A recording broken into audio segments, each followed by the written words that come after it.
Welcome.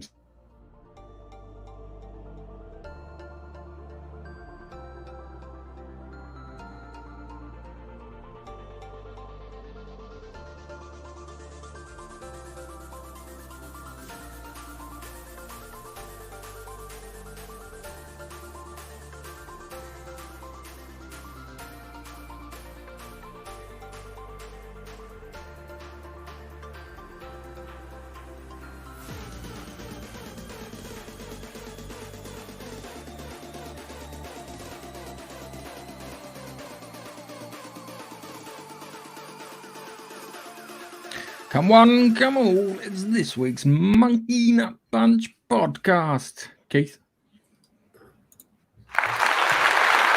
One job. Sorry.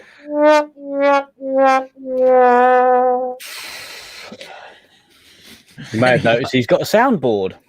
He loves his sound. I've got a soundboard too, but my soundboard's got cooler sound effects on it.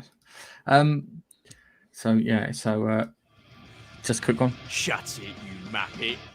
Just for those listening. Anyway, welcome to this week's podcast. As always, on these podcasting journeys, I've got Nigel. Hello, Nigel. Hello, everyone. How's it going? I've got Keith. Hello. It's not worth it. I keep jogging my bloody mic. I've moved it. Right. So this week we've got some movie news and we get to talk about some DC stuff, some Godzilla stuff. Then we've got some Star Wars stuff. Then we got some gaming news in regards to the State of Play, which happened this week. And then we're going to talk about Wandavision and Outriders. And then we'll finish up on our What the Story. So without further ado, let's get into the movie news.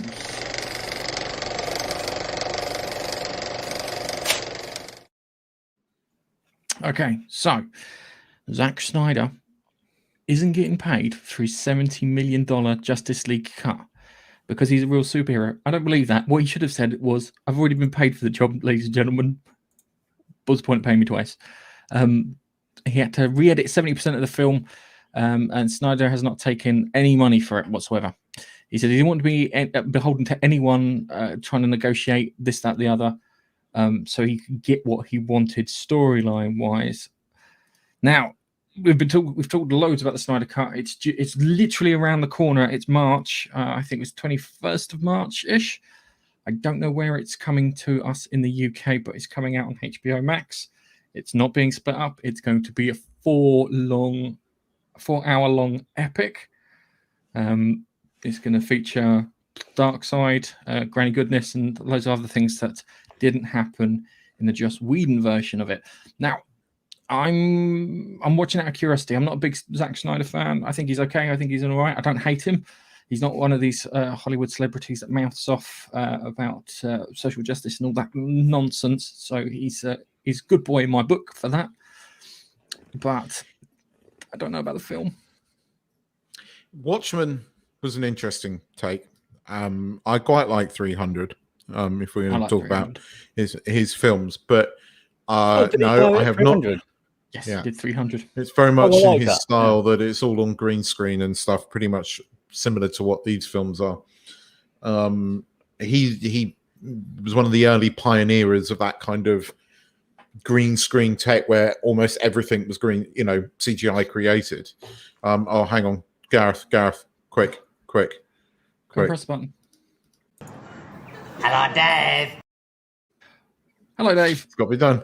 Hi, Dave.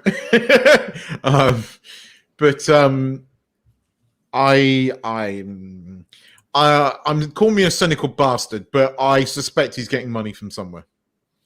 I don't think he's getting money from it. I think he's doing it because he wants his version of the film coming out. He's got enough money in the bank. He'll be getting some kind of financial something somewhere, even if it's not directly through the studio. It'll be through sponsors and crap. Expenses, like I imagine. Yeah. I imagine he's dining out on some very large lunches. This gives him not the moral high ground, but it gives him bargaining power for anything going on in the future. It gives him, with this, whoever is financing, he's going, well, I'll give you this one. If it's successful. Oh yeah, and here's the thing, right? We know, when we hear about Disney firing like Gina Carano and all this kind of stuff based upon the fact that they think there's a large proportion of the internet that's going to be pissed at them if they don't. This was the same sort of reasoning they used to make this Snyder Cut, in the fact that there was a large proportion on the internet calling for this. I don't believe that. I don't think it was as large as they think it was. And I'm not convinced it's going to make as much money as they think it's going to, because people remember the original film and it was really bad. Keith, I don't think they think it's going to make much money. I think they're doing it for a crowd pleaser. I think they're doing it to get market attention. I think that's what it is. It's the story of a guy who never got to finish his film off. Yeah. So they're probably seeing it from a marketing perspective like that, rather than how you're kind of seeing it with it. People are going to watch out of curiosity. There are going to be a lot of people who watch out of curiosity. It's going to be reasonably. It'll be like a mid film. Do you know what I mean? Yeah, no. Yeah, but it could be Batman versus Superman director's cut, which made more sense, but it was still a shit film. I mean, that's what I'm half expecting. But we will watch it just for curiosity. I think you're right; it will get the views, but it is behind a paywall, so it depends on, because HBO are banking on the fact that it's going to attract people to HBO Max. Now, I don't think HBO Max, like Disney Plus, has a minimum contract that you can sign up for 1 month and then stop it. I think it is. It's a 1 month cycle, like everyone else. I think Netflix set the pace and the market conditions. So I have to market conditions. I have to admit, HBO Go here, which is effectively HBO Max, but it's their previous incarnation of a streaming thing. We're getting the Snyder Cut on the 26th, I think, on HBO Go, and I signed up to that, and that's got surprising amount of content on it. I mean, I went through all the From Earth to the Moon again, which was just a great watch. And they've remastered it a bit, so it looks really quite good on the big TV. Because I've only ever seen it sort of like on DVD quality. It looks really good on that. But I don't know if it's going to attract that many people. You might be right, Gary. You possibly are. I think it's going to attract people out of curiosity. It'll do like a C grade worldwide. Yeah, it's going to do. If it was in the cinema, I'd say it'd be doing Tenant numbers. Yeah, not anything bigger than that. That's what I think. You could be right. Right. It looks like we're not going to get HBO Max till about June time in the UK. So if they're going to release it fairly soon, the film, then they're going to have to find some other way of distributing it in the UK for people to see it. It'll be It'll be Amazon. You'll buy it through Amazon. Do you reckon, or do you think they'll do what Disney have done and just not bother? Because Disney didn't show The Mandalorian until months afterwards in the UK. Yeah, that's because right. It was Disney Life still in the UK. I know, because we had a subscription to Disney Life until they turned it to Disney Plus. We didn't get The Mandalorian. It's going to be interesting. It's going to be a pay thing on Amazon or Google or Apple. That's what I reckon. I'm just going to watch it. I'm going to get it because I'm just bloody curious and I want to see how it works out. And it'll be interesting to see it. Also, Zack Snyder's putting out a zombie film. I don't know if it's mid-May or mid-April on Netflix. Looks quite interesting. It's got Baptista doing a heist during a zombie apocalypse. I've seen a trailer to this. This looks quite... Yes, you're right. This does look interesting. I didn't realise that was Zack Snyder. That was Zack Snyder. Anyway, on that note, we will watch that and review that when that comes up. So let's move on to our next story. You're listening to the Monkey Nut Punch podcast. Dear J.J. Abrams, can you stop ruining things? You ruined Star Trek, you ruined Star Wars, and now you're going to ruin DC. How have you got a job? How are you employed? If I screwed up this much, I would be out of my ears and working at McDonald's. But apparently, a new rumor claims that Superman will be being produced by J.J. Abrams and written by ideologue Ta-Nehisi Coates and featuring a black Superman. The rumors come from the Hollywood Reporter. Rory Kitt and Aaron Couch. They write... according to sources, the project is being set up for a black Superman story. Is this a multiverse thing? Do you know what? Make him black, make him gay, make him trans, bloody gender. You know what? Go balls to the wall with it, yeah? if you're going to ruin it properly. I hate jobs half done. It really pisses me off. I'm not sure this is going to get to be. I don't know if there's going to be a Superman movie. I generally don't think it's going to happen. And the reason I say this is CW's show, which at the moment is getting a lot of fan praise. And I don't think you're going to want to do a Superman movie where you are not potentially going to make a lot of money with everything that's going on at the moment when you have got what potentially is a very successful series on your hands. So I'll be intrigued if this gets past the initial planning stage. All I will say is that the praise for this first episode on CW for once deserves it. And it pains me to say it, but it was extremely good. And I was entertained for 2 hours. So when I saw this story in the week, I was going, I wonder if this is actually going to happen. And I'm not convinced it will do. I know that J.J. Abrams is over there. I know he's going to be working on something, but not convinced it's going to be a Superman project. But the long and the short of it is he's been given, how can I put it politely, he's got a lot of control at Warner Brothers. I don't know why. I have no idea why. J.K. Rowling, it makes more sense to have more creative control than him because she's made them 7 successful films in a row. Yeah. The problem you have is, whilst I agree with you about J.J. Abrams, cinema takings for his films have been good. And whether you can argue that the films are really, really bad, but he's got hang on a second. several $1 billion films under his belt. What JJ's good at is he's good at marketing. Yes. Outside that, he's shit. Because what you find is all these films shoot up in the first weekend and then drop off a cliff. And die completely. Yeah, Star Trek, okay? You were like kind of, oh, he's brought all the normies in to watch Star Trek. Fuck the normies. Hang on. Right? I still like the first J.J. Abrams Star Trek movie. I do. And I like the casting. I thought the casting was good. I even kind of like Into Darkness because I'm a Benedict Cumberbatch fan. That's the only reason I like it. I know a lot of people don't like it, but I kind of like it. I like the fact it's got what's-his-face RoboCop in it as a bad guy who is actually quite a good bad guy in it. I know people have got issues with it. I know that Trekkies hate it. I quite liked it. I even liked the third one as well. I like the J.J. Abrams Star Trek. Sorry, I do. But I understand why people don't like them. I don't like what he did with Star Wars, and I hear you, and I'm with you.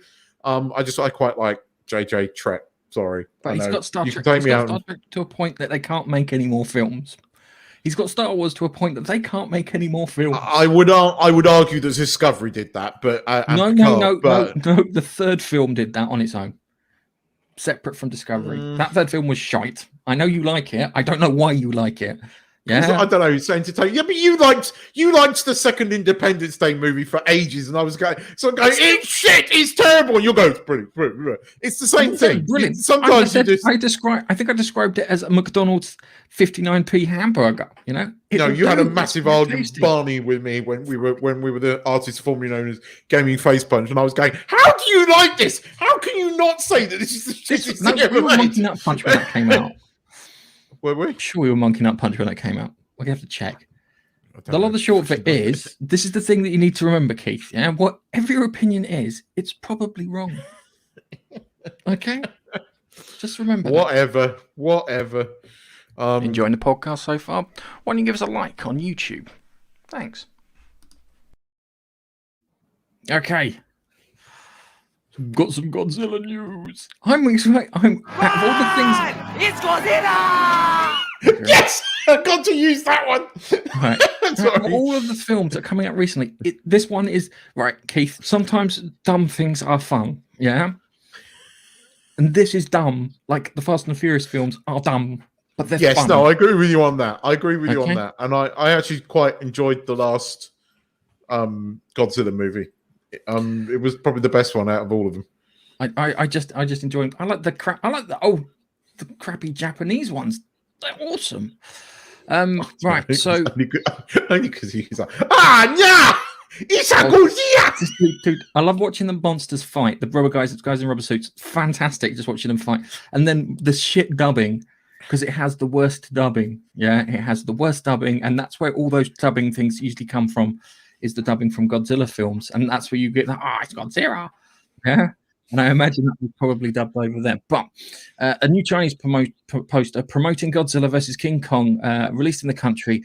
The highly anticipated Kaiju Throwdown shows a more conventional theater-focused release plan, but it's got lots of stuff coming out on the trailers that I reckon they can almost spoil the bloody story, because I found that there's some big dome that they're keeping King Kong in the Antarctic.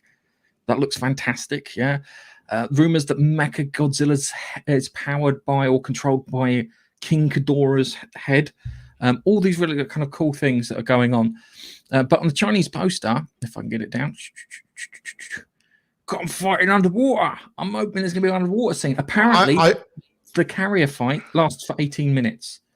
Apparently, they have gone balls to the wall with this. They've just gone, fuck it. If you can make Aquaman and make it successful, we can get away with this. I read an interview where they said they made Aquaman work. So we've gone fuck it. They've just gone fuck it. We're just going to go fucking balls to the wall on this. And I'm really looking forward to it. I genuinely am looking forward to it.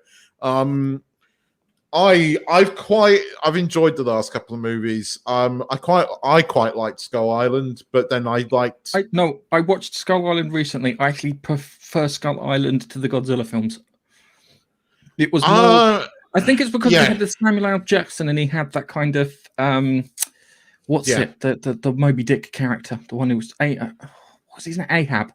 Yes. Kind of mentality with him, which made it really interesting watching, because for all intents and purposes, he's battling with King Kong as a giant monster. Yeah, and that was great. And it's like, I enjoyed the second of the current Monarch Godzilla films, but I think Skull Island was better than that. I don't like the first of the Godzilla films, although the build-up's quite good, but then it just fizzled out. And it could have been so much better than it was, and that's the annoying thing. It's I would describe it as a painful wank. Yeah. Nothing really. It's quite a good analogy, actually. Or like powder.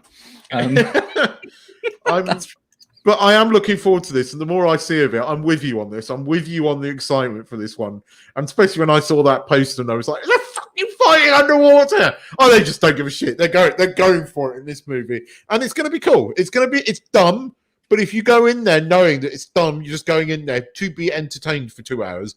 I suspect that you're going to have a fucking ball with this film. Yeah, I think so. I've skipped through the comments because I've been quite excited by these things. I'm getting to another story which isn't as nice. Nige, would you like to take us through the comments before we move on to our not so fun, dismal Disney story? Well, we've had quite a few since we started. So, very quick one. Hello, Chuck. Hello, Bate. His name is Kovac. Chuck Kovac. I see what you did there. We've already said hello to Dave, and hello to Bat. Now, quite a few comments. Dave's oh my God, Dave's written a book. Dave is back. Dave is writing a book. I just like to point out Dave is writing a book, but not on Facebook comments. And Facebook comments by the seams. So there's a lot here to digest. So keyboard. He's right. This is start with this one. Yes, I do like to jab JJ. He's crap. I don't. He likes to do that as well. I do like to do a bit of Keith bashing. Yeah. Yes, I seriously don't like that man. He was asking about Superman movie, Man of Steel. I don't recall it very much. Was there a follow-up to Man of Steel? It was Batman versus Superman. Was that Batman versus Superman was after it? That's where the problem comes in. Right, yeah. It's when he killed President. It's when he killed President Zod. When he killed President Zod and yells "Mother." And Sod's like, "Don't kill me, my mum's Martha too." Oh, I was all forgiven then. I found that Batman thing I did with on the phone with one of those face replacements. It was like, oh, my mum's called Martha. Your mum's called Martha. Oh, it's okay. Everything's good. Yeah, he wants to see the Penguin again. I do agree. I like DeVito's Penguin. DeVito's Penguin was very, very good. Yeah, it was. Still is. It was a damn good performance. African Rising becomes a JJ movie. Dave, you've got to finish writing it, mate. I'm editorializing his book. I feel really bad because I have to change things in it, and it's like it's his baby, and it's like fucking with another person's child. No, don't do it.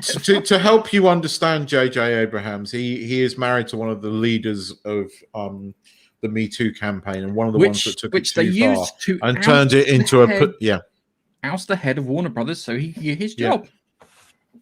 Who turned it into a power movement more than what it was meant to represent? It was always a power. Who used it? You could argue. I don't think Rose McGowan. I don't think Rose McGowan was using it for that. But then I don't agree with why she was doing it. But she wasn't using it for a power grab. You can, but she's just nuts. Just quick one here. Bladefoot movie would work. Also thinking of a Black Mamba BBC TV series. Do you want it on BBC? Look, right. 7 o'clock on a Saturday because it's going to be better than the crap that they're trying to put. Oh, would that be the Doctor Who thing? Right, now we're on to Godzilla. 1998 Godzilla was good. Much better than 2014. They're all blurring into one for me, to be honest. Watch the ones after that initial Godzilla film because I think there's the King of Monsters one. Watch that. That was good. It featured Star Wars Mon Mothma. Mothra. It's got 11 in it from Stranger Things. Yes. Not a highlight, shall we say? So, just a quick one before we move on, right? I want Kong to win the fight. The reason I want Kong to win the fight is if Godzilla stamped on you, Godzilla wouldn't blink an eye. If Kong stamped on you, we go, oops. That's the feeling I get from it, yeah? If you turn around and say, Godzilla, King Kong, mate, I'm in trouble. Can you help? Yeah? I think it would help. You said that to Godzilla, he'd just stamp on you and walk away. Well, Baps has been chiming in on that once we're going through. Better than the Godzilla films, you actually see him in the films. Kong, that is. Yeah. That's true. That's true. Very true. The reason why I preferred Peter Jackson depiction of Skull Island is because it felt more realistic. A giant ape? More realistic? You're crazy, man. He did say, in fairness to him, he does say giant invertebrates wouldn't exist, however. He does say that, in fairness. Yeah. Giant invertebrates did exist, but not giant, like giant as in like a hand-size invertebrates. Right. I don't actually know. We haven't seen that. We'll have to do it. 1998. It was a big lizard. Yeah. If you ever seen Toho, right? Toho bought the rights to that lizard so they could beat the crap out of it in a Godzilla film they made up at Sydney Harbour Bridge. There's a fight between a OG Godzilla and that Godzilla. Anyway, now I'm going to move on to a much, much more dour story with a bit of dismal Disney. Watching the content so far? Why don't you leave a comment and join in with us?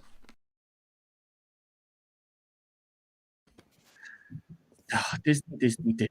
Okay. Star Wars fans obliterate Disney and Lucasfilm for endorsing Chinese slavery whilst condemning violence against Asian Pacific Islanders. Facebook account posted a celebration of Lunar New Year. Happy Lunar New Year. But it's been marred with controversy about violence towards American Asians Pacific Islanders across the United States. We've spent the last week listening to our friends and colleagues and partners who are most affected. We stand with our AAPI family and want to amplify the voices of organizations that fight for civil rights and stand up against hate, Asian Americans advancing justice, and to stop AAPI hate. Please join us in supporting thinking. Anyway, long and short of it, fucking virtue signaling bullshit. Yeah? Why are they being attacked? I haven't heard about this. Why are they being attacked? It's always one of these things that come out of proportion. But The fans didn't like it, so naturally they got fucking ratioed. Star Wars fans obliterated Disney and Lucasfilm for endorsing Chinese white slavery and condemning violence against South Asian Pacifics. I can't even say it. Star Wars fans en masse were not having it. Every single comment was taking the brand, Lucasfilm, and Disney to task for cozying up with the Chinese government, and evidence of shrinking John Boyega's Finn on the Chinese poster for The Force Awakens, and thanking the Communist Party of Xi Jinping, or whatever his name was, where the Uyghur, I can't pronounce it. Xi Jinping. Not Xi Jinping, it's Xing Zhang. Oh, fuck it. Right, anyway. The place where the Uyghur Muslim camps were just outside for their participation in the Mulan film. If you're a corporation, remain fucking neutral. Don't virtue signal. It doesn't pay out. Yeah, because you're going to be, how can I put it? You're going to be hypocritical one way or another. Yeah, it's going to be sourcing your materials or the label that you use for X, Y, and Z. If you sit there and say, hey, look at us, aren't we amazing? We want to make sure that Asian Americans aren't getting hurt. Yeah. Make sure fucking Asians aren't getting hurt.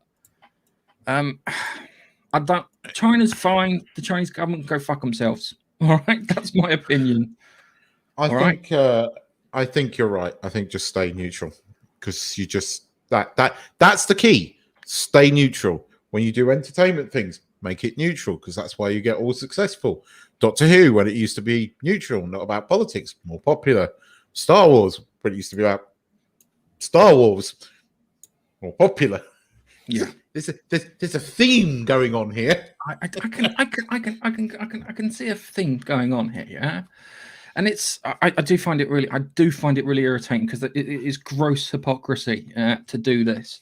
Don't virtue signal unless you've got something, unless you actually have virtue, because you ain't got any, Disney. We know the practices that you do. And again, as I said last week, I like Disney. I genuinely like Disney, and I don't like them doing this shit. I think that they should fire Bob Iger. And the reason I think they should fire Bob Iger is because he hasn't fired Kathleen Kennedy. So they can put someone in place who will fire her. And how can I put it? Army of flying monkeys that man Twitter. Oh, but that's for another story. So, guys, just general virtue signal bullshit. What do you think? No, just done with it, or I'm fed up with it. I'm getting fed up with all of this kind of crap now, to the point where I just want to. You've got to stay neutral, especially companies like Disney, because realistically, you can't ignore the Chinese market. It's worth too much goddamn money. But this Disney is the thing. No, do you know what I would do? I would ignore the Chinese market. Joker ignored the Chinese market. Yeah, the government can pull the fucking plug at any time. Yeah, their influence can ruin your creative control. Bin it. I have been, and I have argued the toss on this too many times in my professional life as well. You can't ignore the market. It's worth too much damn money. It is in all things. They are an emerging market, whether we like this or not. They are an emerging superpower. Yes, okay, they're going to be slowed down and speeded up, but they are there. They exist, and you can't ignore it. So the best way to move forward is to not virtue signal, is to remain neutral, because you're going to have to do business. At some point, you are going to have to do business. I agree with you in the fact that you need to remain neutral. Perhaps this is why, because it came from the Star Wars account. Yeah, you can see it on the Star Wars account. They put up in blue text. They keep doing this. They've missed what's his Mish's birthday?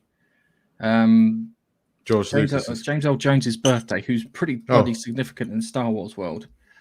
But yeah, how old is he now? How old 90, is James? I think he's in his 90s. Jesus. But on that note, let's move on to something equally as. Let's move on to our next story, which, believe it or not, is more dismal Disney.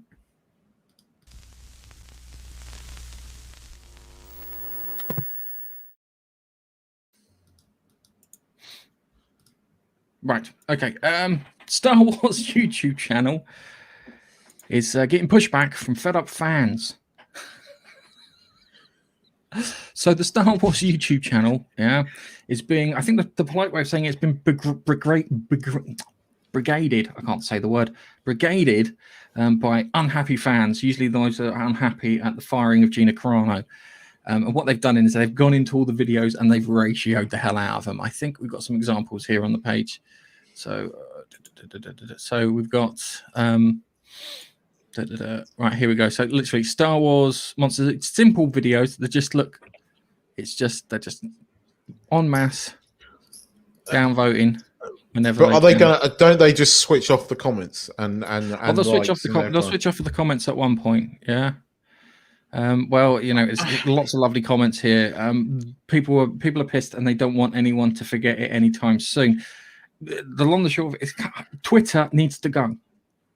Yeah, Twitter needs to go because the Twitter seem to think that people on Twitter are a representative of things. I keep saying it's fucking cancer. But this is, I suspect that I think we're going to see the real damage when the next Disney Plus series comes. But I suspect that people are going to tune in to watch it because it's the Book of Boba Fett. So and people are watching Wandavision. Wandavision's getting shit ton of views. Wandavision's interesting, unlike Boba Fett. Stuff is happening in it. Okay, it didn't at first. It was a real fucking slow thing, but Boba Fett has 3 points to cover. When you hand Robert Rodriguez 19-page script and says this has got to be 30 minutes, fill in the rest. But if Book of Boba Fett does really badly, then fine. But I suspect it won't. I suspect it will do well. I mean, I watched her entire interview in full. Not a big fan of the guy that does the interviewing, but I watched her interview in full, and it was very interesting. I do still think she's naive. I really do, and she came across that way. No, at I certain think places. no, she did. She did. There was a naivety there. Not this again. She came in like this. She saw came in Pedro and said, Pascal posting it, and she thought, well, if he can do it, I can do it. Everything should be fair. But Then they she asked her to appear in front of 42 people to have what can only be described as a communist struggle session. No, you're not going to get to finish. Yeah, because you're wrong. I can play this game, so. But no, seriously, she admitted that she said, "I'm new to this," and I think that's where her naivety came. Anyway, Keith's wrong, and I can play it even better than Keith because I've got control. Right. Oh my God, they're children. They're children. Right. We should live in a fair and just society. That wasn't fair, nor it was just. That's it. Okay. She didn't break the law. That's it. No, I agree with you. She didn't compare Republicans to Jews. That's it. She didn't compare Democrats to Nazis. That's it. Yeah. I agree with you. Okay. I agree with That's it. Boom. End of story. Because the long and short of it winds me up because it's lying. And it really fucking gets on my tit because I see the media lie constantly. And it's just it is so the media. Annoying. It is the media. Can't trust and they are, and they deserve some of this fan backlash, but I don't think it's going to get very far. I think the only way it's going to do it is if people don't actually watch it. But there's no word of a lie that they've done some damage by removing her. I hope that she bounces back. I suspect that interview isn't going to help her with certain people, but how it might help with others, it's just going to be interesting to see what happens. But there is beginning to be a backlash to this fake virtue signaling bullshit. Right. And that is good. The problem is that the Twitter people got online.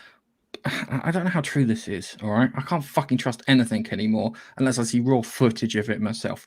That Kathleen Kennedy sent out a Twitter flying monkeys to sort this out. Yeah? And that's one of the powers that she's got. The only thing that she can got is sway opinion on fucking Twitter. Well, no, she's not. She's still one of the most powerful producers in Hollywood. Not. That's the problem. No, she's not. She's being sidelined. Everyone's looking at her going, you can't make us money. Yeah? The accountants will take care at one point or another. And that's it. It should be the people running the money thing, because they will run out. Yeah, and Disney are getting a bit desperate, and it's only Yeah, because they're that's worried true. about their image. I would have fired her in a heartbeat, and I'd have turned around and I would have come out with a $4 billion behind me and gone, "That's what she fucking cost us." Okay, that's my argument. All right, you want equality? She cost us that. She hasn't made us anything back. She's fucking with the fans. I think once we're out of this and bums are back on seats in the cinemas, that's when we'll know. That's when we'll know whether people are getting truly fed up with all of this crap, and that we go back to just entertainment, which is what it should be about. Making stories that don't divide people but unite people. And that's what it should be about. And I think people are slowly but surely beginning to get fed up with it all and switching off from these kind of things. I'm fed up with it. I'm fed up with talking about it, getting hit up about it, commenting about it. It's just got to the point where I just want to watch something that entertains me. That's where I'm at, you know. Do you know? Go on. At work, I've created a file where I'm keeping, how can I put it, this bollocks. So when I have a chat with the HR director, I can pull it up and go, "Do you believe this? Do you believe this? Do you believe this?" Okay. Anyway, no. I'm just no. Look, you don't hear what I'm saying. I agree with everything you say, right? I do. I think you should be able to do what you think, and I agree with her. My thing was that she came across like she didn't think there was going to be, she didn't expect the backlash, and that's where I think she was naive, because you're going to get it because these fucking people exist. That's what I meant. That's what I think. I don't say that that's right. It's not. I hate these people in with small numbers. passion. I hate them. I despise them. I've met some people. I've had to use all self-control not to say something to some of these people because I find them the most dangerous thing in the world. But that's what I meant. But I honestly, I'm done with all this crap and stuff. I'm switching these shows off. I'm refusing to watch them. I used to read The Digital Spy to get some stuff because I just, I won't read it anymore. I won't support it because their journalism is so bad. Do you know what really finally switched me off to it? And it was something pathetically stupid. I was watching Kaylee Kukal's The Flight Attendant on HBO because there's nothing else on, right? The whole bloody thing is shot in Bangkok, right? Literally. And I was going, I've been there. I know exactly where that is. I know where they were shooting. I know that hotel like that. And journalists who wrote a story on it had clearly not watched the show and had just lifted it from the Wikipedia page of the novel, not the book, not the thing, which is based in a completely different country.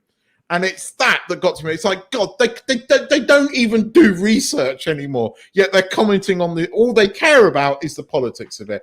And I'm done with that. I don't, report the news. Well, they don't even report the news. They think that they're here to influence us, not to inform us. That's the problem. There's that clear logic that they don't understand. Anyway, you're net. Fuck Kathleen Kennedy. Fuck Star Wars. If Boba Fett is good, great. If it's, I think it will be because I know that what's his face had nothing to do with all of this crap. And I think it will be good, and I'm looking forward to that. I'm looking forward to the Book of Boba Fett. I admit that. Okay. I don't pay for a Disney Plus subscription, so I don't feel bad about it. Okay. All right. No, if you want, Twitter is full of trolls. The only reason I started a Twitter account was to promote my book, which hasn't really worked. No, because no one on Twitter does this sort of things. Twitter's done a lot of damage courtesy of Donald Trump.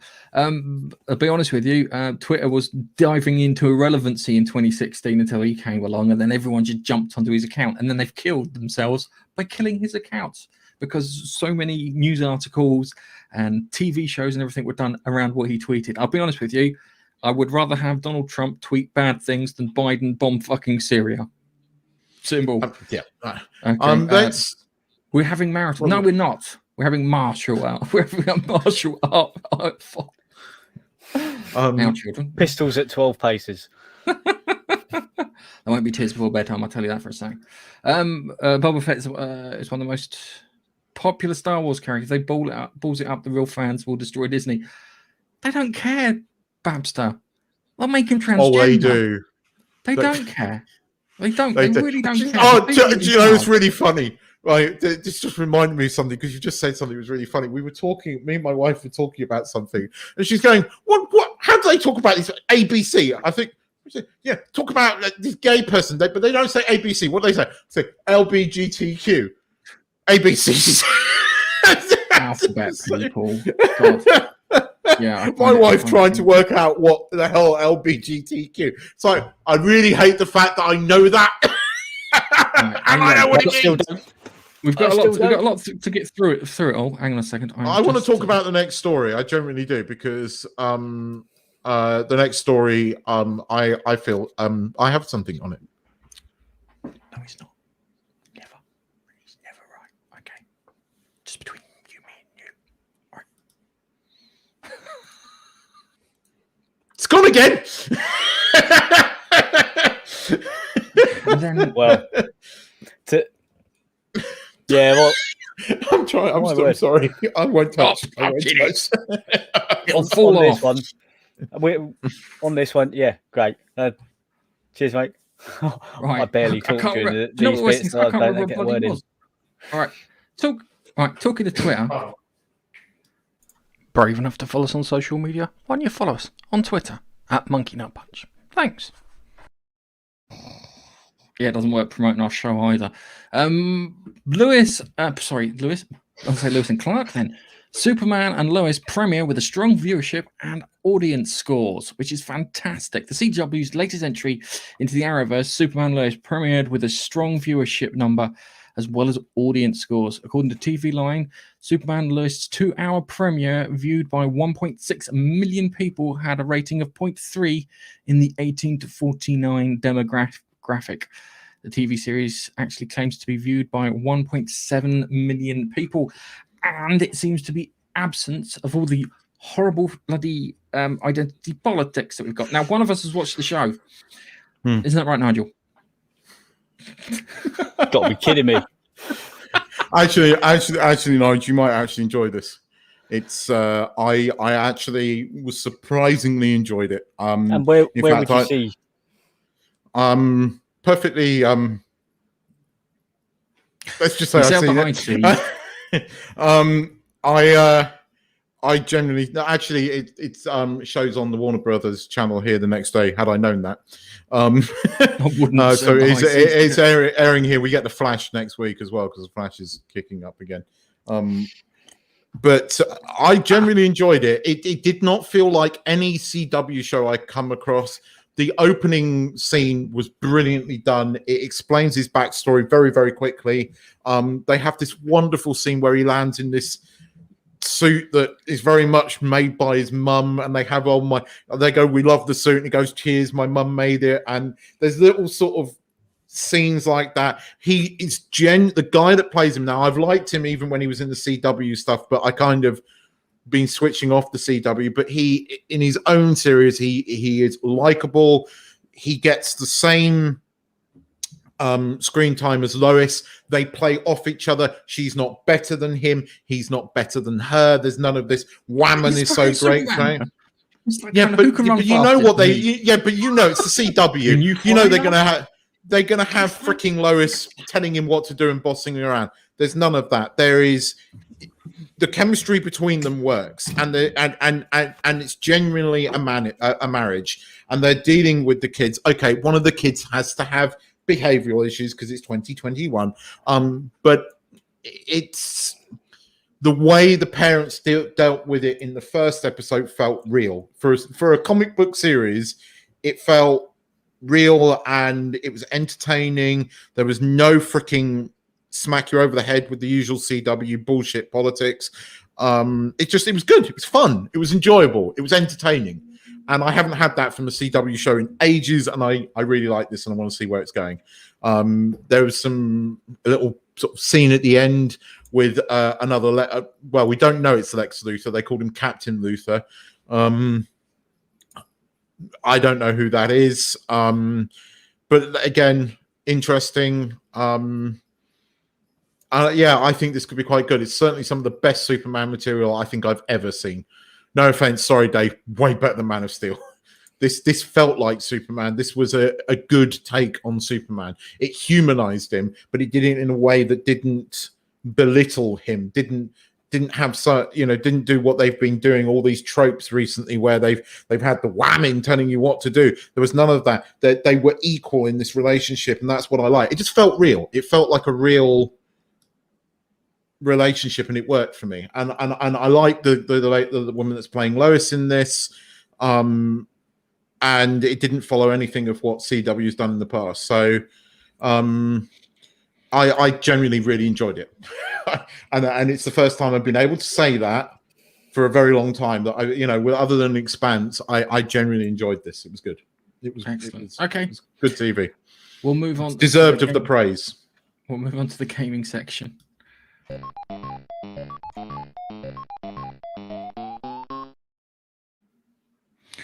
Right.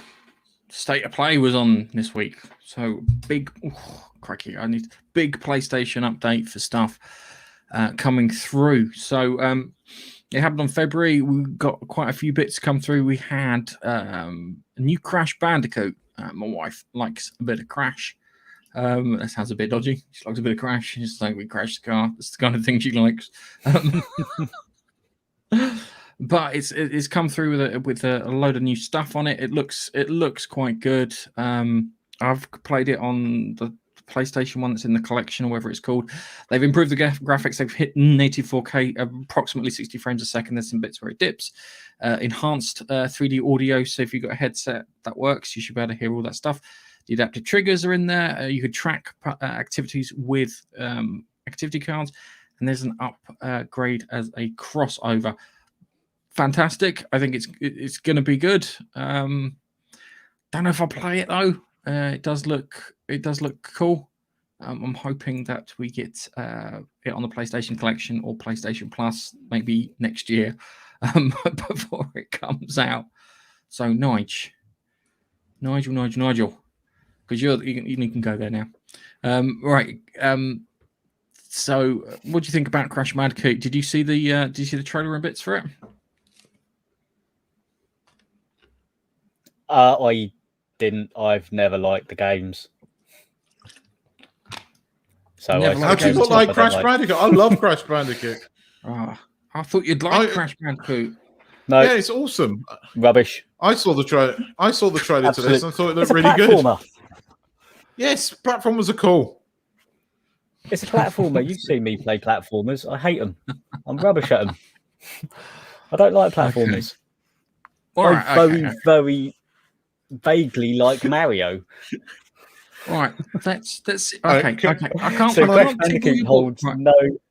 Can I just respond to this? Don't worry, Babster. I'm over it. I went fuck it, and I bought Miles Morales on the PS4, and I'm loving it. Really enjoying it, actually, genuinely. So, all right, Nigel. If I can't tickle your balls with Crash Bandicoot, how about Returnal? Yeah, a roguelike game featuring a strong, independent woman, in which she dies and keeps coming back and stuff. So this one's coming to PlayStation soon. It's going to be what do you call it? A proper PlayStation 5 game. Sorry, that's what I meant to play. Returnal is gameplay supposed to be a relentless, fast-paced shooter in the beginning, and we've taken a lot of inspiration from games like roguelikes and others and created something rather special, which offers challenge and strong focus on tight gameplay. Narrative is a big part of Returnal, and they don't know what they're going to tell the story in subtle ways. They say that, and I go, haven't we seen something on this before? Yes, we have. It was in it was in the release. Oh, sorry, I've got Ben Shapiro there. Oh, look, the Concordia. When it was first back in June. Oh, right. Yeah. It looks good. It kind of reminds me of a bit of Mass Effect Andromeda / Anthony. But I think that the guys might have made the game, unlike putting it out while it's not made. The jetpack maneuver looks quite interesting. The controls look a bit. It certainly looks frantic. Yeah, it does. On does. this anyway, it looks like a lot going on. But this is why it's one of those live, die, repeat games, isn't it? Yeah, but the problem is I when they put a roguelike element, I hear we couldn't be bothered to design a level. We had the computer do it for us. That's what I hear when I hear roguelike. Okay. Drives me wild. Okay. Maybe the placement of the enemies could be roguelike. Maybe this something else could be roguelike, but no level design. That's what I hear when I hear roguelike. It's like, well, we put a couple of levels in there. And it always frustrates me because it just feels a bit lackluster. I'm not, when I hear roguelike, I've played more roguelikes than you guys through PlayStation Plus and whatnot. Yeah. I try to encourage you guys to play those sort of games, but it's always Muggins here that plays them, and I've reviewed a few here and there. And as I said, it kind of makes me go, I don't know. All right, okay. So Karen in space didn't tickle your balls. Yeah? Well, I don't mind. One big roguelike game is probably Diablo 3, because that had procedure generated levels on it. It was different each time, so that wasn't too bad. But it's a fantasy-ish game, isn't it? That will tickle your balls because it's a fantasy game. But this, the minute you put magic in it, it will start tickling your balls. Okay. All right. You say magic will help tickle Nigel's balls. All right. Next one. Kenda Bridge of Spirits trailer. Okay.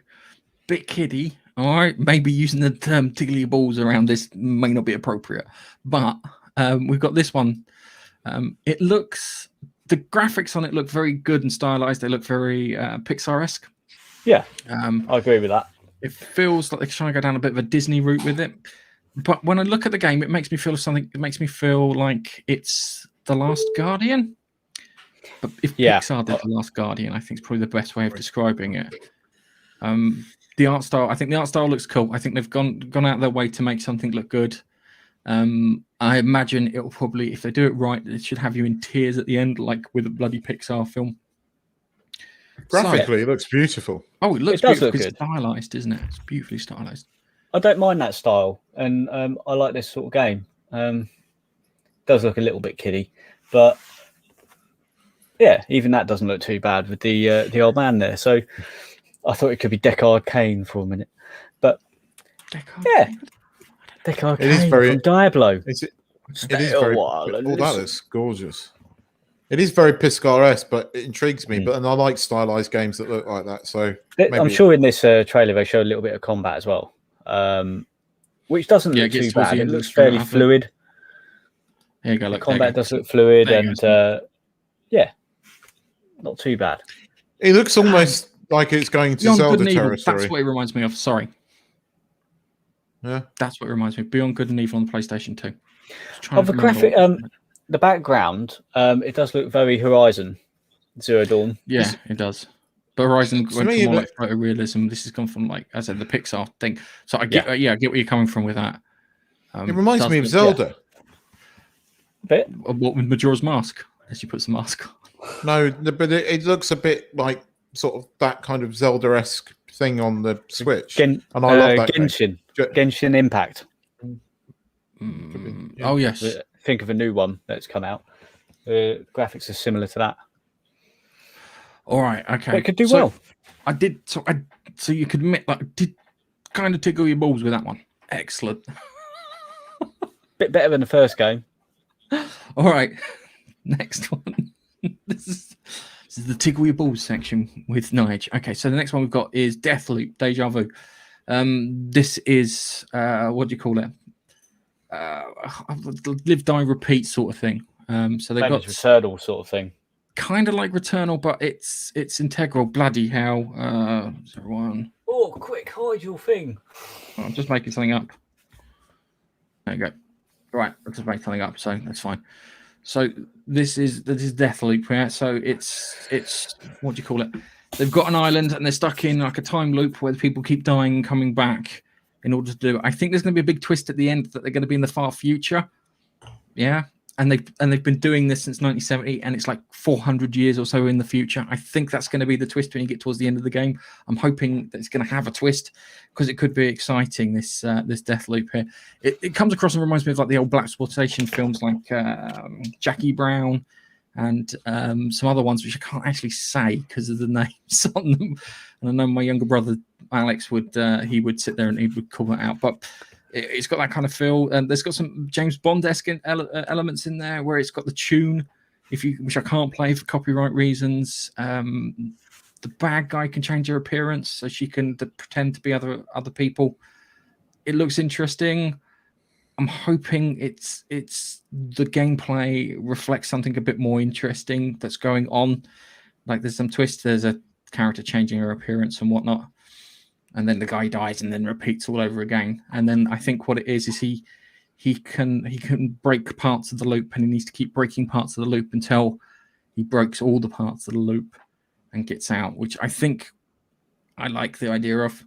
Would I buy it or would I pay? I don't think I pay full price for it though. It's not good enough for full price. Good enough for a curiosity, but not good enough for full price for me. But it's coming. We want some more games. It's interesting. That one. I'm less interested in this. So at the moment, that's just above that Crash Bandicoot one. They haven't got many sort of tentpole titles yet. Yeah, because everyone was been off because of the coof. So yeah, it's a little on the. I'll be interested to what I'll do. I'm going to wait for it to be released, and then I'll watch somebody else play it on YouTube and see if it is actually a good game, and then whether or not I then buy it myself. Yeah. Well, okay. All right. We'll see what it's like. All right. My last attempt to tickle the balls. I'm going to try and work the shaft at the same time too. All right. Ready? Here we go. Final Fantasy VII Remake integrate to arrive to PS5 10th of June. I'm sorry. I see what you did there. Oh yeah. Oh yeah, baby. I know that certain stories further at the beginning didn't tickle your fancy, so I've purposely aimed this towards you this week. So yes. So they are putting a PS5 version of Final Fantasy VII together, which is great. They're optimizing it visually. They're going to do performance mode and graphics mode, so you get 30 frames a second with all ray tracing shit, or you can have 60 frames a second and just have beautiful motion and whatnot. They're putting a photo mode in there. They're going to put a new episode in there, which is this bit of shit really put me off, I'll be honest with you, with Yuffie highlighted in the expanded version of the remake. It's coming out the 10th of June. For those who own the physical PS4 media, they will get a free upgrade with no extra cost. Except in Japan. Poor Japan. Why have you picked on Japan? Sony, you dumbasses. To upgrade the disc, you just need to pop it into PS5, and then I think it gives you an option. Users in Japan can upgrade for 100 yen, including tax. I think that's probably a legal thing in Japan. So there might be a legal precedent in Japan that they have to pay. 100 yen is probably about £1, I think. Something like that. Maybe it's an admin fee or something. Yeah, it's probably just that. But everywhere else, they can do it for free. So they're going to do it for free. Now, for me, I like Final Fantasy games, and I've got Final Fantasy VII on the PS4, which I haven't played yet. And so it looks like I'm going to wait until June, pop the disc in, get it installed, get it upgraded to the PS5 version with my free update. Brilliant.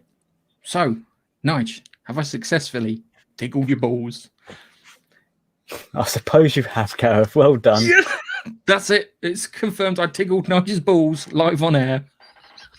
I can tickle his balls as well, because Nige, you know they've announced the series 6 of what's his face on the BBC. You're not doing a good job here, Keith. What are you talking about? You're going to have to be a bit more specific. Series 6 of what's his face on the BBC? I forgot the name of it. The cop show. You can't chuck. You I'm having a brain freeze. I'm having a brain freeze. Bodyguard. No, the other one. The other one. No, Man from the guy who wrote Man the from Bodyguard, Auntie. the one that Nigel and me watched.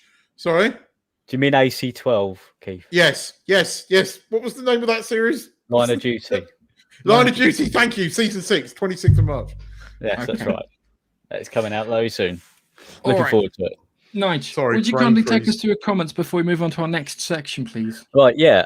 So let's take you all the way back. All the way back. Right. Because we've got a lot of comments. Hello, Duncan. Yes, always here, never leaving. Keith doesn't let me leave. It's great. In a previous existence, we had that.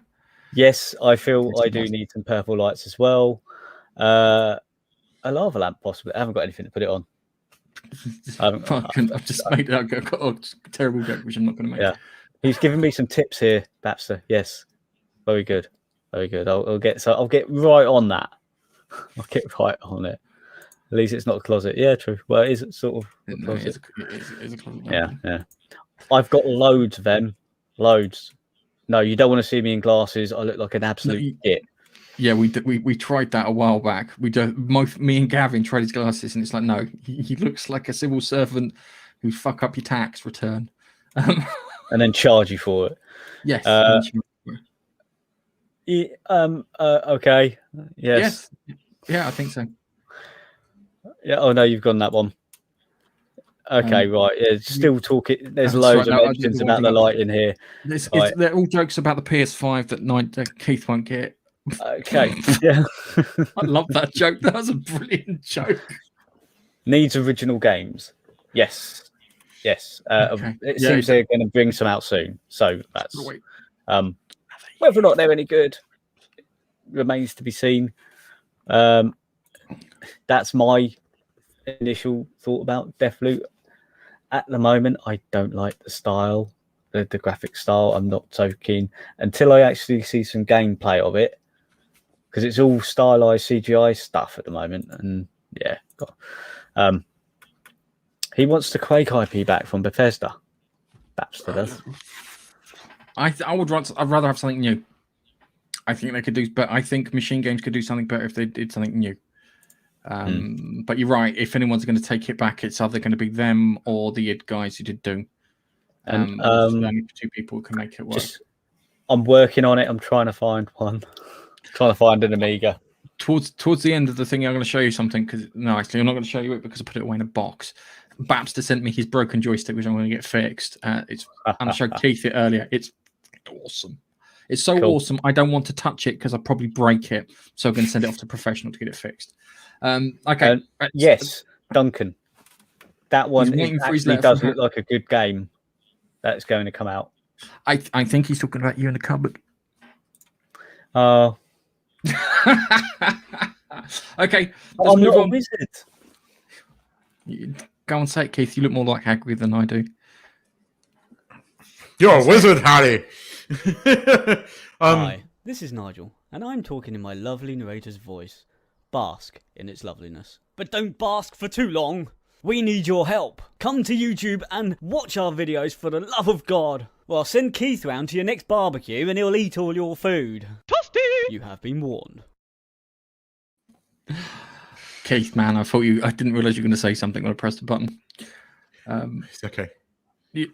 Okay. All right. It was a Harry Potter thing related, yeah? All right. So, PlayStation games for March. Final Fantasy Remake. Woo! Which is not upgrade. liable to have the upgrade. I think you have to pay for the update for that. So we've got Final Fantasy. We've got I put the notes. It wasn't a viable thing. We've got Remnants from the Ashes, which is a post-apocalyptic game. A game called Maquette, which is a puzzle game, which is set in like a Russian doll style thing. So he jogs the mic. Which is something like it looks like a diorama, which then goes out further, and you've got more puzzles, so you can use keys, bridges, etc. Yeah, you're looking down on a city, and you can rotate things and put them in the way, and then you can go into play the city, it as well. or come out the city, or go into the block behind you, or the coffee shop, or everything. Farpoint on PSVR, which I'm looking forward to because I haven't tried my VR on my PlayStation 5, Keith. He's going to send a rude comment in a section, and it looks good. So yeah, we've got some decent games coming out for March, which I'm quite happy with. Remnant of the Ashes as well. Yeah, I'm still playing Control. Sorry, you're missing one story. I've just suddenly reminded me that they didn't Sony announce VR2 for the PS5 this week. They didn't. Not in the state of play. Okay. So they haven't announced it. I was expecting it to be the last thing on State of Play, but it turned out it was Final Fantasy. But they have announced it. I've seen that they announced it this week. They announced it? I think so. Because it wasn't on the blog. And that's where I got all these stories from. Let's have a look quick. PS5. Oh. Oldest House. Deja Vu. PSR V2 PlayStation where? Is coming to PS5. Yeah, there was. I did nothing see a story official from Sony yet. I have nothing official from Sony yet on that. Anyway, Sony has confirmed that a successor to the PlayStation VR is coming to the PS5 in the near future. They confirmed that back in December. That's the same story we did back in December. They're working on it. That was the answer that we got. PlayStation VR 2, they're working on it. Cracky, you've killed me flow. Sorry, it's just sorry. We got Remnants from the Ashes, which is probably the game that I play this month. I'll be honest with you, I have been surviving off of PlayStation. It sounds weird. It's like I've been surviving off of Chicago Town Pizza for the last month. I've been surviving off of the PS Plus games on my PS5 for the last month because I think I can't remember what I played the month before, but I finished and completed that, and then I played Control, and then I'm finishing and completing Control, and then I'll play probably Remnant from the Ashes. I'm not a weeb, Nige. I'm not a big Final Fantasy fan. Combat was always a bit off-putting because I like, they do reflexes to win. They tend to with Final Fantasy. They do change from game to game. How do they do it? Sometimes it's turn-based, sometimes it's not.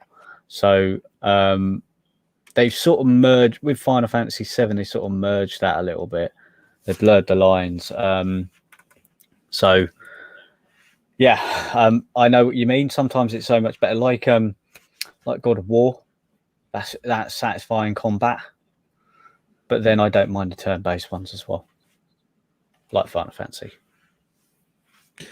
All right, perhaps I made a quick joke. This is for you, Keith. You're probably going to get VR2 before you can get a PlayStation 5. Fuck's sake. Probably. When the shops open up, then it'll be easier to get them because I'll be wanting to put them to the retail stores because I want to be having people turn up to the stores. Fingers crossed that's what's happening, and that's what I'd be doing in this situation. If I was game or whatever, I would sit there and say, hey, the shops are open. None of these online. All in the shops. Put online. If you want to get it, go to a shop. That's interesting. And you're right, Babster. Turn-based game. Saying that... what was it? XCOM is the only turn-based game I seem to like. Oh, and then there's also the Warhammer ones that I like too. Yeah. So, Keith, let's move on to reviews. If I can press the button, there it is.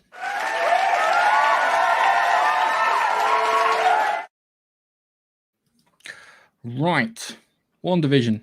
I need to get the Chuckle Vision thing so we can put it on for Wandavision. Wandavision. This week, exposition dump. And set up for the final fight in the last episode, which I imagine to cover everything properly will be about 2 hours long. I think it's. I suspect that it's not going to do anything that we thought it was going to do. It's not going to bring in these characters and everything that we're hoping for. But I might be wrong. There might be a teaser at the end of it, kind of thing. But I think it's going to be a bit of an anticlimax for some people. I wish watching this episode, I don't know. We're going to get somebody. We're going to see a character from the cinematic universe. I don't think we're going to get Xavier or anything like that. That would be so cool. Right. Okay. But I don't think they're going to do it. I just get that feeling. I think that the interview with Paul Bettany where he turned around and said that he gets to work with someone he's wanted to work with for ages. Himself. Yeah, that's kind of obvious. Yeah. But there is one thing. In that episode, there was one thing. When she gets her powers or realizes she's got powers, because I think she had powers prior to getting them in the Hydra thing, you see the CCTV of her just drop down, but then from her perspective, you see this sort of crimson stuff in front of her, and some woman appear in the middle of that. Who is that? What was that? And and calling her the Scarlet Witch at the end, it's like, yeah, we know she's the Scarlet Witch. We've known since she turned up in freaking Ages of Ultron, like 10 years ago, that she is the Scarlet Witch. And the way you're the Scarlet Witch was like, was that meant to go? Was everybody meant to go? Yeah, woo, like that. It's like, we know. For Christ's sake. It's like, it's Wanda Maximoff. We know she's the Scarlet Witch. It's like, and that's why I just called her that. No, in the film. No, they never called her that. They've only referred to her as Wanda. But they even made a joke of it during one of the Wanda episodes. Yes, with her wearing the costume. Doesn't she have a name? No. Yeah. Anything? So it's no, but they were making a big deal out of that. Makes me think there might be an anticlimax. I mean, it was an interesting episode, just seeing some of the life of her life prior to the thing, and I like how we now finally get a link to all these TV shows and stuff. And there was some. I've never seen the Dick Van Dyke Show, but I've forgotten how fit Mary Tyler Moore was. Though, God, she was hot. She was incredibly beautiful woman, and funny. But I want to know who was in that. Who was the thing that appears to Wanda? Who that is? And that interested me. How the Mighty Stone broke apart and everything. I just don't think it's going to be what we thought it was going to be. That's what I suspect. All right. But we'll find out next week. Would you like me to tell you who I think is coming back? Yes, genuinely. It's Ultron. The guy who was taking Vision apart and putting him back together thinks he's doing it of his own accord, but he's not. He's being manipulated by Ultron, because Ultron code was also in Vision at the same time too. So if they've dismantled him and they've taken him apart, there's a good chance they've Ultroned him too. That's the worry.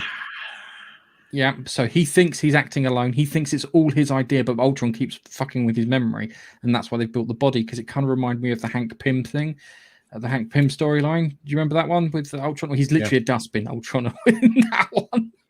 Yeah, where he's convinced Hank Pym that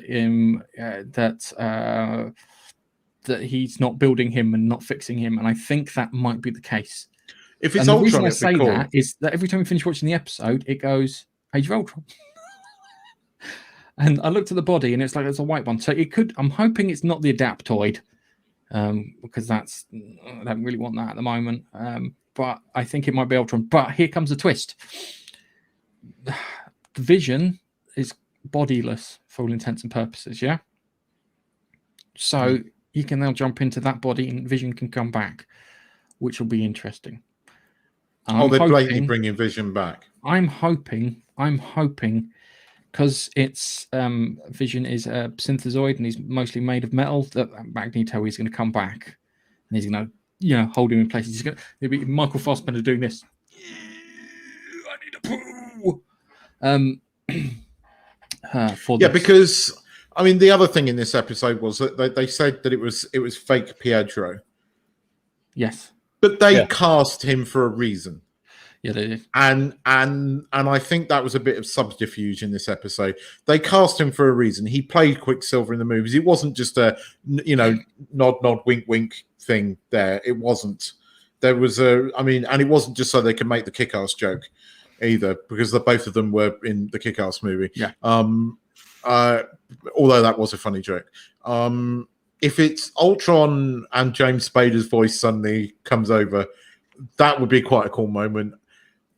I don't think they're bringing the Fantastic Four in here, which really pisses me off. I think they're going to hint at the Fantastic Four. They'll talk about. They already have. Accident. I mean, they'll directly talk about the space accident that caused them to stop sending people into space. That's all you're going to get. You're not going to get any more than that. When it comes to Fantastic, Agatha Harkness is a hint, another nod, wink, wink, at the Fantastic Four for the very fact that she's in this. I don't think Agatha Harkness is the main bad guy. I think there were scenes in this where, towards the end, she almost seemed sympathetic, then went bad again. I think that thing at the beginning, I think there's something behind it, but It's either going to be really good or a massive fucking letdown. Now, to be really good, they've got to either surprise the fuck out of us, like a Luke Skywalker moment where you and me go, it won't be Luke Skywalker, it won't be fucking Luke Skywalker. They're not going to do Luke Skywalker, and they fucking did Luke Skywalker. It's got to be that kind of thing. And don't do what they did where you have this really shit episode and then do it in the last 5 minutes. Because as much as we wax lyrical about the Mandalorian, the only reason that episode gets away with it is because it was Luke Skywalker. Had it not been Luke Skywalker, that whole fucking episode would have been shit because it was a shit episode. Yeah. Until that last 10, 15 minutes. So don't do that. This thing has got to be balls to the wall action all the way through for it to be good. Yeah, true. Okay. So let's just go through the quick few comments. We've got Duncan. He hasn't watched it since the first 2 episodes were boring. Wait until you binge. He's going to wait until you can binge the whole thing. No, it's not the BLM version of Ultron. It's the white supremacist version of Ultron because he's white, which will be interesting. Okay, so we've got my next review, which is mine. It's all mine. No one else gets to touch this. A word's too much for you? Then you should follow us on Instagram. We put pretty pictures out. Thanks. All right. Outriders demo came out. Played it. Unfortunately, the demo is mostly the exposition and bits that you get at the beginning of the game in the tutorial. Fighting that out at a camp. And then you get to switch up your powers and you get to try the different powers and stuff. Feels very Borderlands-ish. They've even got the kind of handsome Jack character as the bad guy. I can't remember his bloody name now. His English fellow though. It's quite good. I need to play the proper game in order to get into it. I think it would be us could get a PS5 and join the 3 of us. We could probably do some good streaming. Okay. Seriously, I think it's gonna be good. The graphics are okay on it. It reminds me, in gaming terms, it reminds me of Turok Dinosaur Hunter when that came out for some reason. I don't know why. They did like a cool thing where they put the guy in stasis and then he wakes up probably 200 years later. I'm hoping it's 200 years later, not 2 months later. Yeah, it's interesting. Nice. Did you play the Outriders demo or did you not see it? No, I didn't see it was even available. Is that on the PlayStation or is it on the Xbox? I think it's on both. So you had 2 opportunities, so you can play it on PlayStation. I think it's not cross-play as far as I know. Oh, well, I'll have to download it on both and then see which one's best. There were some low frame rates and some graphical glitches in there, but considering the game's not really finished, I'm assuming people will be able to get past that. I do recommend it. I do recommend playing the demo because it's free, and then you can make your own mind up. Is it a looter shooter? Or shooter looter? It was just, I don't know. I just shooting people. It's a shooter XP sort of thing. A shooter. I've got the thing with the guns like you've got for Borderlands, but you do have a character and you do have to build up their skill. So you've got you've got like Technomancer, Pyromancer, Romance, and Destiny-ish. Yeah, it's kind of Destiny-ish. Where that leveling, the way that Destiny works, and then you have to then go through the weapons nonsense. I still enjoyed that time when you two came over with your PlayStations and we just played through the entire Destiny and just completed it. That's how short it fucking was. Yeah, it was short, but we did spend the entire day, and my wife just cooked and came out and went, "Do you want some food?" That food was so good that day. It's like, yeah. Yes, we'll pause the game. But I also liked it when me, you, Malco, and Gavin destroyed the PlayStation Network. Do you remember that day? We all went over to your house and we were playing, Christ knows what, but there's the day the PlayStation Network crashed. Yeah. And we thought it was my internet, but it wasn't. We were like, crikey, we've killed you. We've killed your internet. No, the PlayStation Network was switched off. Yeah. Which was fun. It's off for 3 days, I think. Yeah. Definitely need to do that again. Yeah, that's something we need to do again. But we have to wait for the COOF restrictions to go away. I can't wait for it. At least we've got a plan. It may not be the plan that I want, but eventually it'll go away. Anyway, time for the last story of the podcast.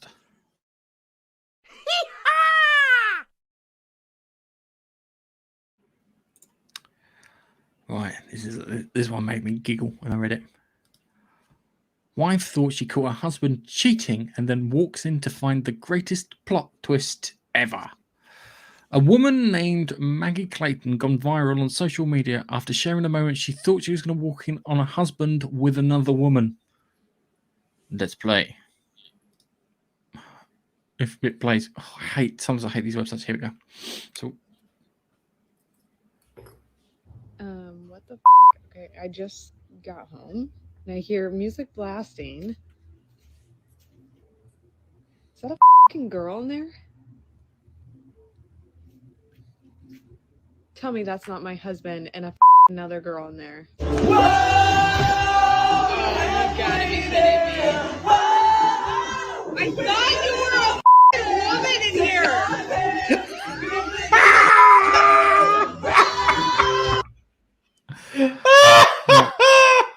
Okay, all right, hang on. I need to kill this quick before fucking TikTok starts up. My boyfriend consists. Okay. So when Maggie Clayton arrived at home from work recently, she was stunned to find loud music blaring in her living room. What appeared to be another woman standing in the window. Convinced that her husband was up to no good, she decided to film, and she went into the house to catch him in the act.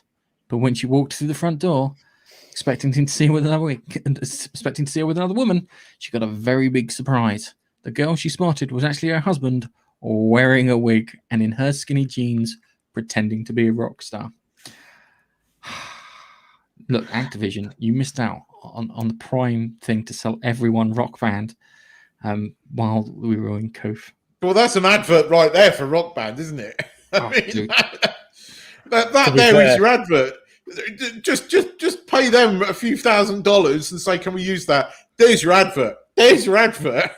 To be fair, I am quite jealous of his wig. Yeah. Yes. Oh, that is epic. I love that. Who's that girl? And it's like, no, it's my husband and his mate pretending to be rock stars. We've all done it. Not with the wig, but we've all pretended to be rock stars, be it wailing on plastic instruments from a rock band or singing a bit of Bon Jovi. Or Guitar Hero, whatever. We've all done that. Or tennis racket. Used to be a tennis racket back in my day. Corky, excuse me. Stick, tennis racket, and a badminton racket. Yeah. Yes, that was a nice wig. And anyway, I think on that note, I think it's time that we all say goodbye.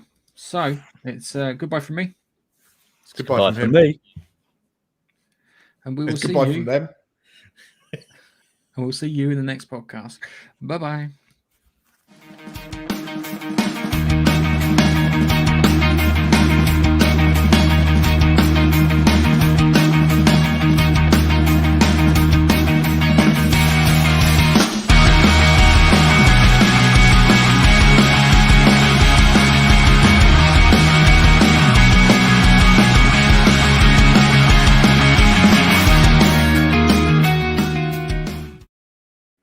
One of the achievements to tick off my tick list is Tickled Nigel.